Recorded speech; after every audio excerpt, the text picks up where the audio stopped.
Yeah, I would tell you the things that Wes has done over the course of the last year and a half have been just terrific. He is a very different young man than when he got here, and most of that to do with what he has, the decisions that he's made.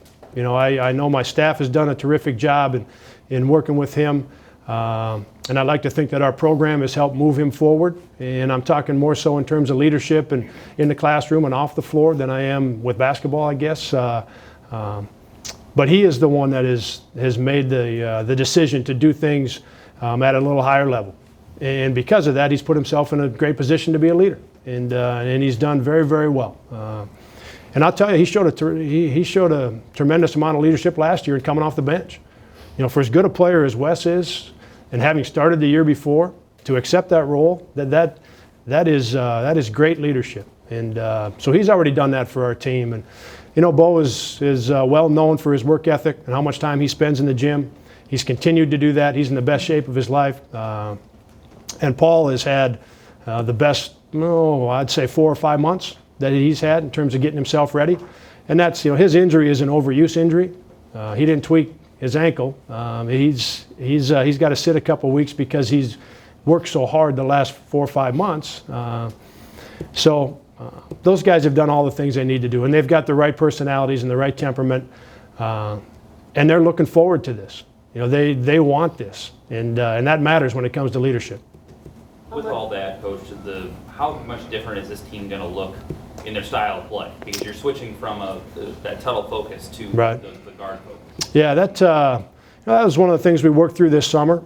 It's different because and from a lineup standpoint, we've had Paul in as our power forward, so really starting, four guards, if you will, or playing small.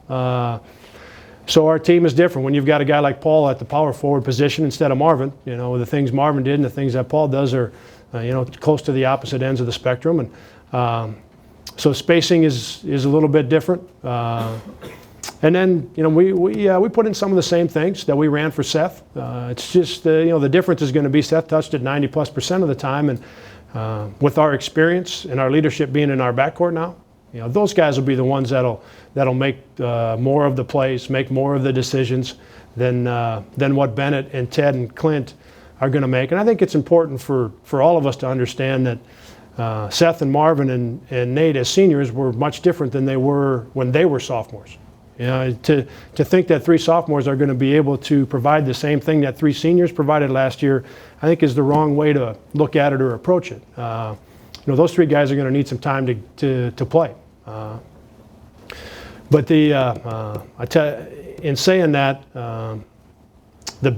that'll be the biggest change, is when all those times the ball went through Seth, the ball will be in Wes's hands. It'll be in Bo's hands. It'll be in Paul's hands. It'll be in Jeremy's hands. It'll be in Wyatt's hands. And that isn't to take any of the importance off of the 3 young big guys, because we're going to run stuff for them and we're going to throw them the basketball. But our older guys are in our backcourt. How about the